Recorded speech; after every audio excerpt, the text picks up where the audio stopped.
On into another edition of Rival Insiders. Mitch Harper, Michelle Bodkin on KSLSports.com. You can follow us on social media, Twitter, Facebook, Instagram, TikTok, at KSL Sports, and also download the KSL Sports app as well. It's a weekly check-in on all the latest with BYU and Utah here on Rival Insiders. And it's been an eventful week, and we'll just dive right into it. Utah gets the win last week on the Palouse, hard-fought. Feels like a lifetime ago already, with it being a Thursday. They get the win at Washington State. BYU loses to East Carolina, but probably the bigger storylines right now, media rights and playoff rankings. And we'll start there first. The media rights, the Big 12 lands a deal extension that goes through 2030 to 2031, worth $2.2 billion, $380 annually, which by team, $31.6 million. Curious, Michelle, what's the reaction for the Pac-12 going forward with this move as the Big 12 seems to set the market? The little bit I've seen, it doesn't seem like anyone's terribly concerned one way or the other.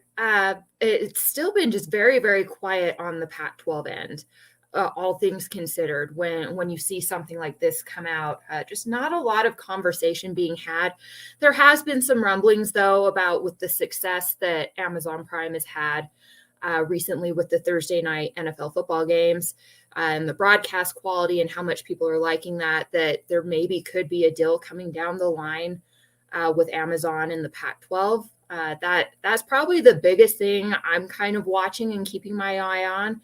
It seems to be getting talked about more and more as the weeks go on, and it could be a very interesting marriage. Larry Scott, the former commissioner of the Pac-12, had a lot of faults, but the one thing I think he did well, though he didn't do it well while in the process of waiting for this to be a reality, was having the vision and seeing that the Pac-12 network and the future of how college football's broadcast is going to be streaming.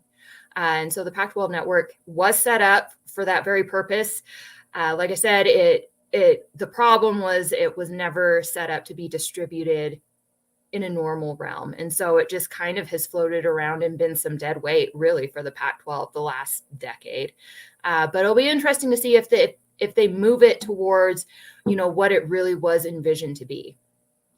I think the Big 12 provided some stability for the conference, and Brett Yormark's been a man of his word. I know that people out in the Pac-12 footprint have called him an oil salesman, things like that. He's just been completely transparent thus far. At least he's backed it up. He got a deal done. Not a new deal. He got an extension done. It is different. There is context there. But he provides stability to the Big 12, and $31.6 million, pretty good. I think, people are throwing out the 50 million number.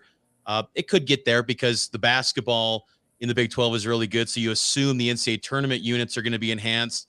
I think everyone assumes that NCAA tournament money is going to increase because it's probably going to be an expanded field in the near future, probably 80, 90 teams, whatever it ends up being.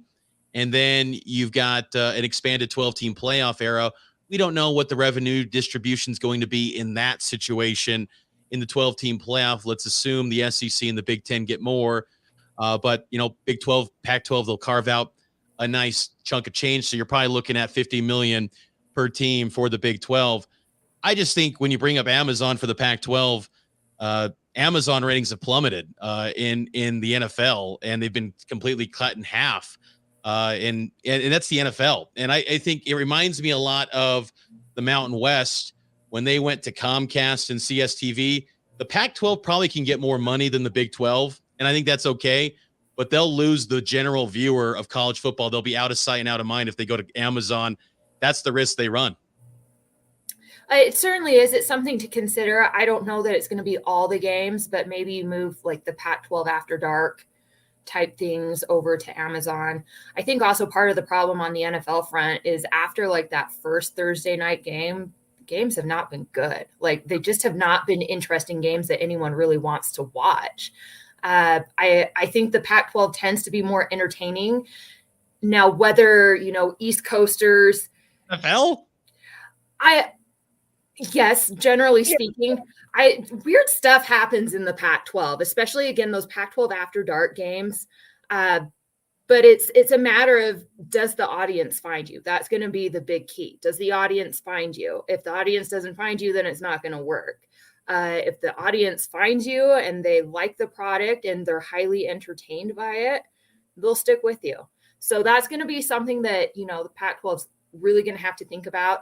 I don't think they're going full on board streaming. I don't think it's just going to be Amazon Prime. They're still going to have, I think, a deal with, ESPN and who knows who else. But I think streaming is probably going to be a big part of what they do moving forward.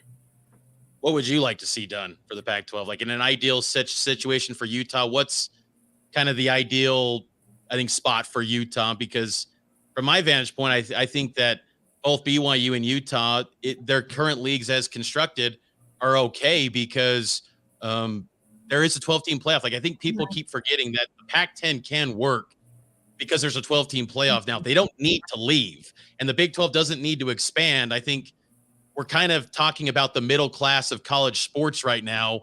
It's the Big 10, SEC at the very top, Pac-12 and Big 12. They're going to have a nice, comfortable living, but it's still a far cry from the SEC and Big 10. I mean, but what would you say would be kind of just the ideal situation for Utah in the Pac-12, or excuse me, the Pac-10? Yeah, I think one is probably trying to advertise them and make them at least one of the premier teams. I think Oregon and Washington get some dibs on that as well. But I think Utah's proven themselves over the last decade. And so it would be nice to see, some of the infrastructure and them being advertised as such, because I think they've more than upheld their end of the bargain over the last decade in the Pac-12 and have, I think, exceeded expectations, honestly. So, I would like to see them have an opportunity to continue building the brand and having a real presence in college football. The 12-team college football playoff that you mentioned, I think goes a long way to helping that. But I also think it's being more mindful about how you schedule games going forward. I think it's being more mindful about making sure that, some of these top teams, your Oregon, your Washington, your Utah, since they're probably going to be your top teams moving forward with USC and UCLA leaving. And I get there's maybe a question as to whether or not UCLA actually goes. That's another interesting thing to watch, but it's just doing a better job of making sure that your top teams are treated like your top teams and giving them a little bit of that preferential treatment. I think that's something that the Pac-12 has really struggled with and they haven't done very well with. And so, you have these years, even like Stanford a few years ago, how good were they? And it's just like nobody on the East Coast was aware that Stanford was any good. And they missed out on things like the Heisman with Christian McCaffrey, which is just beyond bizarre. But it's, looking out for your teams, pushing for them, because you're right. Like there is a balance shift. The SEC and the Big 10 are going to be like the premier leagues and everybody else is kind of more middling. So you got to do everything you can to make sure that eyes are focused on, some of your best products. That is like the most ideal situation. It's just, again, brand building. Let your top teams brand build. Make sure that people are aware of how good they are and that they do belong in that 12-team playoff. I've been stunned that George K. Kliavkoff has not got anything done yet, though. But he's been what his messaging at the women's basketball media day, I thought, was a little bit cold and a little bit bitter about the UCLA, how he's talking to folks and no one's interested and no one's happy with the move. It's like, hey, if you're talking to the swim coach, maybe they're not happy because they don't want to be in the Big 10. But it's like everyone's probably very excited to have UCLA, Michigan. I'm just surprised that he hasn't got something done. But it takes time to get an entire new deal done. And I'm curious. I do think they could end up getting more media rights money than the Big 12. But I'm curious to see what ends up being the full scope of things, because that's where I think but I mean, media rights, I think they could still get up a lot of money because I think Amazon definitely could potentially overpay, and we'll see if they want to get into the college football space. It'll be interesting to see what ends up happening there. College football playoff, the 4-team playoff iteration continues on, and ESPN's got Utah with a chance to make the playoff. 2% chance. It's low. There's never been a 2-team or 2-loss team that made the playoff, but they're on the board right now, and Utah for playoff era without a playoff appearance. So Utah's been regular in these weekly playoff rankings. First rankings come out tonight. Where do you think they're going to end up in this top 25? If my memory is serving me correctly, it always feels like Utah ends up a spot or two ahead of where they are in the AP poll in the college football playoff. So probably either stay pat at 12 or maybe possibly 11. I don't know that they get up to 10. I think there's other teams right now that have a better record, and therefore you have to assume they're better than Utah. But I probably pretty close to where they are in the AP poll would be my guess. Yeah, I think anywhere from probably 12 to maybe on the low end 15 if they're not completely sold by the body of work for Utah. I mean, because that's the one thing, and they do have 2 losses, so it's but I think they might be the highest ranked 2-loss team depending on how they value a Kansas State and that win they had against Oklahoma State. I would probably say 12 or 13 would probably be the safe bet here. It will be interesting, though, to see how Pac-12 teams are ranked, like a UCLA with 1 loss. Oregon's got a 46-point beatdown, but they're playing as good as anyone in college football right now. And then, of course, USC, they're lone blemish by 1 to the Utes.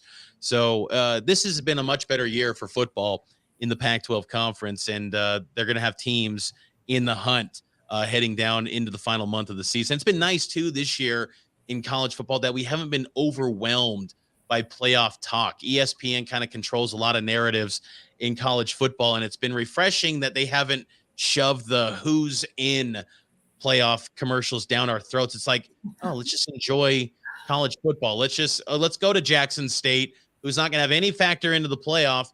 Let's enjoy it, because the college football is far more than simply the playoff, but it will be much more ramped up the final month, as it should be, as championship aspirations move on. We'll have coverage on that tonight on KSLSports.com with a full recap of the playoff rankings. And we'll stick with the Utes. They got a game this Saturday against Arizona. Arizona is a tricky team. They gave USC everything they could handle in Tucson. Utah got everything they could handle last year against Arizona, and BYU did as well last year against the Wildcats.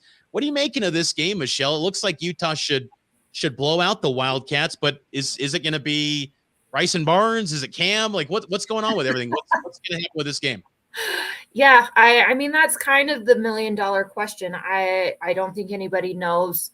And part of that's because, as per usual, and this isn't anything unusual, Witt keeps, injuries tight to the vest. And so it's going to be interesting to see, do we get another week of Bryson Barnes, or, is Cam back and ready to go? I heard from someone that they felt like Cam would play this week.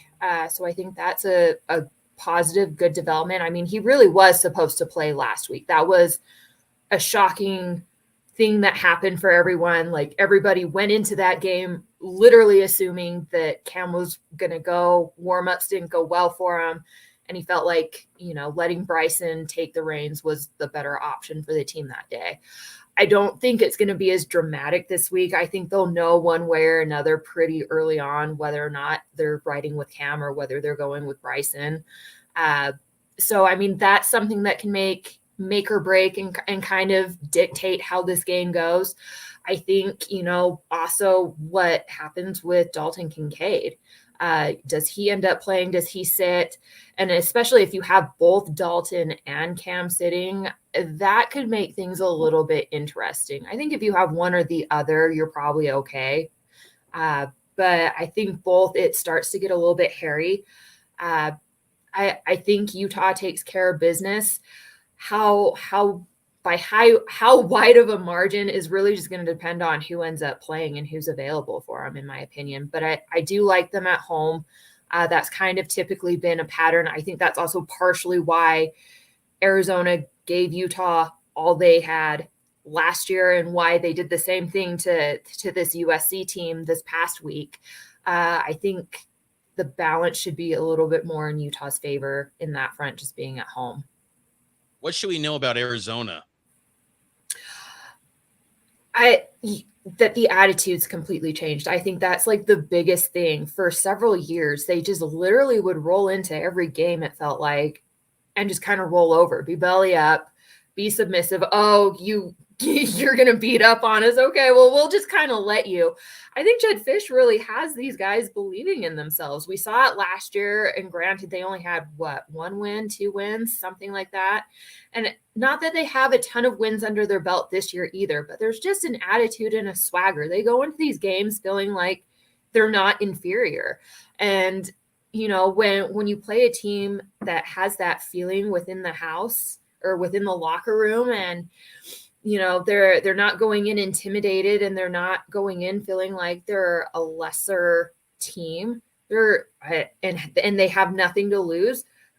They can take people by surprise. And again, I think we saw that with Utah last year. I think we saw that with USC this year. And if Utah's not careful and doesn't go in with the right mindset, we could see it at Rice-Eccles Stadium. Kickoff at 5:30 on Pac12 Network. Utah favored by 17.5 against the Wildcats. 30 minutes earlier, BYU will be on the blue turf up in Boise, taking on the Boise State Broncos. I'll be up there in Idaho. Pregame on the radio will begin at high noon, extended pregame. I'll take you all the way up to network coverage at 3 o'clock, and then we'll get ready for BYU and Boise State. Boise favored by 7.5 in this one, and BYU comes in on a 4-game losing streak. It's a mess right now for BYU. I don't think there's any confidence at the moment. And Boise State, to their credit, I don't think they're a great team. No one around Boise is going to say this is an all-time Boise State team. They lost to UTEP earlier in the year, but they bounced back. They fired Tim Plow, the offensive coordinator, and Dirk Cutter stepped in. He was from the analyst role. He's now an offensive coordinator for Boise State as an interim this year, and they've done a great job. Taylor Green, the quarterback for Boise, pretty good. When Hank Bachmeier went into the transfer portal, people around college football were like, man, what's wrong with Boise State? And I thought, well, she just got better because Taylor Green is a better quarterback. He's a dual threat guy. And last week against a bad Colorado State team, he threw for 305. But watching that game, I could tell this is going to be a guy that's going to pose a lot of problems for a BYU defense that just doesn't have any sort of confidence at all. BYU's defense last week did play better. They did enough in that fourth quarter to give BYU's offense a chance to take down East Carolina. But the offense was a big issue for BYU last week. Hopefully they can, get things turned around against a Boise State team that I'm sure is looking to hand BYU a big L as they head out to the Big 12 era. What do you think of BYU and Boise? It's going to be an interesting game. It just feels like BYU's confidence is really kind of shattered at the moment. And how could it not be? I mean, that was the most pathetic field goal to lose on last week. Most of the time that kick does not make it into, there just was not a lot to that. And for it to float in like that has to just feel very, very defeating. I would like to think that BYU gets on track, but it seems like the injuries are mounting up. The confidence is gone. The coaching staff just hasn't really figured out, answers to questions that, have been kind of plaguing the team, I think, all year. And it feels like maybe Boise is starting to figure themselves out. And at home on the blue turf, I just don't know. I don't know that BYU can pull that off. One thing with BYU is that they have been good as a touchdown underdog in recent years under Kalani Sitake. Their last 2 games as a touchdown underdog, they won outright, taking down Utah in 2021 and 2019 against Boise. They've also had wins over Wisconsin in 2018. So they've been kind of a good underdog, super dog type team. But you're right. I think that the confidence is a big issue with this group right now. And they're questioning themselves. And if they've got to win at least one on the road, Boise or Stanford, if they want to go to a bowl game, if they don't, they will be spending Christmas in at home, which would be a completely different situation for BYU than they've gotten used to. Kickoff again, 5 p.m. It'll be on FS2. If the World's, it's probably going to be there because the World Series Game 6 will probably take place on Saturday, and it was originally going to be Game 7 until the weather delay last night. I would expect that's going to be a Game 6, so that'll be on Fox. FS1 will have Texas, Kansas State, and then FS2, BYU, Boise State. The realities of having a bad season, you end up on FS2. The games we're going to pick in Week 10, they will not be on bad television networks. They will be in primetime spots. We'll start things off with our Week 10 picks, which, by the way, I took a 2-game lead last week. I had a perfect 5-0 week. You went 3-2. The Cincinnati UCF one that went down to the wire. I got that went in favor of me. We going with the Knights. Let's start things off here with Pac-12 play. Let's go with Cal at USC. USC was a little bit vulnerable coming out of the bye after the Utah game against Arizona. Does Cal give them a scare at all?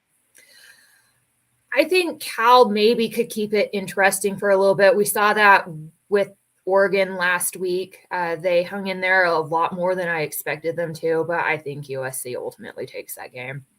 Yeah, me too. I think USC wins this one, and as I keep it simple, I think USC.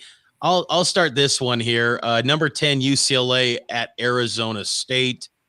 UCLA had a nice bounce back win over Stanford, handled the Cardinal, who had been playing well, had 2 straight wins. Stanford's offense not good, but UCLA gets back in the win column. I think they should do it again in the desert. Tempe's always been a spot where teams can stumble, but I'll go with UCLA. What about you? I'm going UCLA as well. It does seem like every time UCLA and Arizona State meet up, that game gets kind of weird. So I wouldn't be, again, that's another one. I would not be shocked if Arizona State makes it interesting, but I just think UCLA is a better team. Number 5, Clemson at Notre Dame. Who you got? Oh, Clemson. I'm going to go with Notre Dame in an upset. I'm going to say, I've been sold on DJU. He's played a lot better as of late, the quarterback for Clemson. But Notre Dame always gets these spots where they get some great team, and the line is very close. It's something speaking to me. And look, Michael Mayer, the tight end for Notre Dame, probably top 3 tight end, really good player right there with Dalton Kincaid. I'm going to go Notre Dame. I'm going to say I don't, feel great about it, but something is telling me the Irish get it done. Take the risk. I'll take the risk. Number 23, Liberty at Arkansas. Ooh, that one's interesting. I'm going to go Arkansas, but I think Liberty could maybe make that a game. Yeah, I'm going to go with Arkansas as well. Hugh Freeze should be thanking BYU. He just got a big fat extension. He's going to be making $5 million a year now because they fulfilled the vision by crushing BYU. But I'm going to go with Arkansas. I think there's going to be a letdown. So I'll go with the Hogs, who also crushed BYU. Who isn't crushing BYU right now? Number 6, Alabama at number 15, LSU.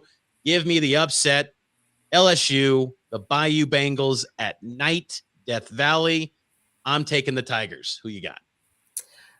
Just to mix things up a little bit, I will go with Alabama, but I think you're right. I just don't think this Alabama team's that good. I mean, they're good, but I just don't think they're your typical, oh my gosh, Alabama team. Yeah, and it's nice to kind of see Alabama being that because they lose all this talent every year, and it's like they just always reload. And I thought this year's team was going to be incredible, and maybe there's been a little bit of complacency, and maybe Saban's nearing the end eventually. I mean, what does that end look like 7 years from now? I don't know, but this Bama dynasty, it's still a dynasty, but they've had some flaws. It's been a little rougher the last couple of years. And they don't have the star receiver this year. They don't have the, they just don't have those elite receivers that you've grown to know from Bama. I'm going to go with LSU, who continues to get better, and that's just Brian Kelly's MO. He's a great coach, and I don't know why people hated that hire. He's fantastic. He's going to get LSU in a great spot here. Number 2, Tennessee at number 1, Georgia. This is a great game. Whenever number 1 versus number 2 plays, it's a big deal. Who do you got? It's between the hedges in Athens. Can Tennessee pull off the upset? I think I'm going to go with this is where Tennessee's reign of terror ends. I think Georgia is just a little bit better. I think it should be a good game, but I think this is where the Vols finally fall. I'll go with Tennessee here. I don't feel good about it. But I'll be different here. I'll go with Tennessee.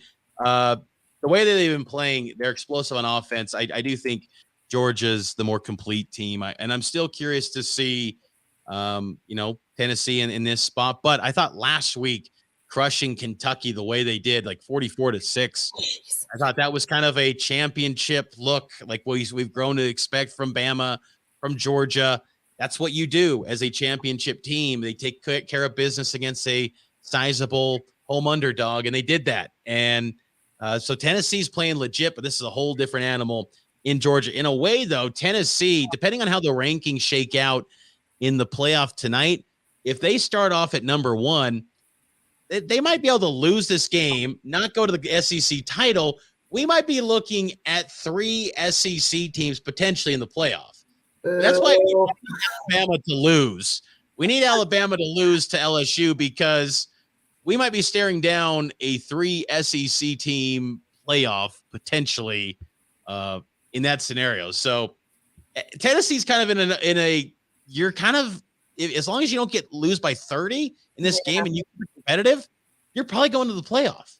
What a nice spot for them to be in. Tennessee's in a great spot here. So it's kind of like nothing to lose here, if you're Tennessee. So it'll be interesting to see that game, number 1 versus number 2. At least we assume, based on, we'll find out the playoff rankings tonight. I would assume those teams are still going to make up number 1 and number 2. That's going to do it for us. Rival Insiders every Tuesday here at noon on KSL Sports, Twitter, Facebook, and YouTube. Appreciate all of you watching as always. Make sure to follow Michelle at Bodkin KSL Sports. Follow me at Mitch_Harper, and we will talk to you next time here on Rival Insiders. You're on KSLSports.com.